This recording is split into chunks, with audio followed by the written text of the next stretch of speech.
Hello and welcome back to Economics on the Side. My name is James and today we're going to be discussing the very funny and very famous case of the Soviet nail factory, more specifically the example we see in Kuybyshev in the USSR in 1957.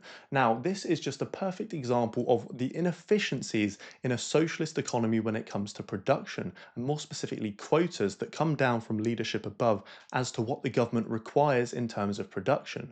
And this is because these quotas, unless extremely specific, which is almost impossible to lay out and market research the entire market as to its needs, these quotas have to be very, very generic. So what would happen is, for example, the factory, as it did in this case, received a quota on quantity. It had to produce a certain number of nails. Now, what's the easiest way to produce a certain number of nails? It's to produce these tiny little nails the size of dust that are completely unusable, but you've produced a certain number of nails, so you check the box and the quota is completed. So the next time the quota assessor comes around, he says, right, we need to do this more efficiently. We need to assess this on weight because these nails are tiny, they weigh nothing, they're unusable. So what happens is the factory can produce absolutely giant nails that are again completely unusable because they're absolutely too large. But you've met the quota based on weight.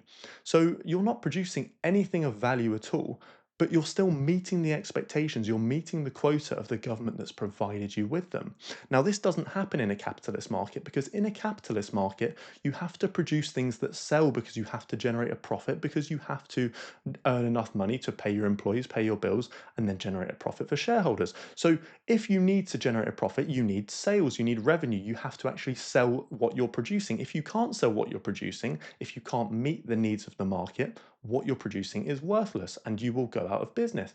But a socialist company or a socialist factory, for instance, can't really go out of business because they're funded by the government. So it doesn't really matter what they produce or whether they meet their quotas properly or if they just produce anything of value at all. So the fundamentals of this are, in this lesson, socialism, the factories and producers just have to meet their quotas, but in capitalism, they have to, well, sell nails in this case. They actually have to make things that can be used.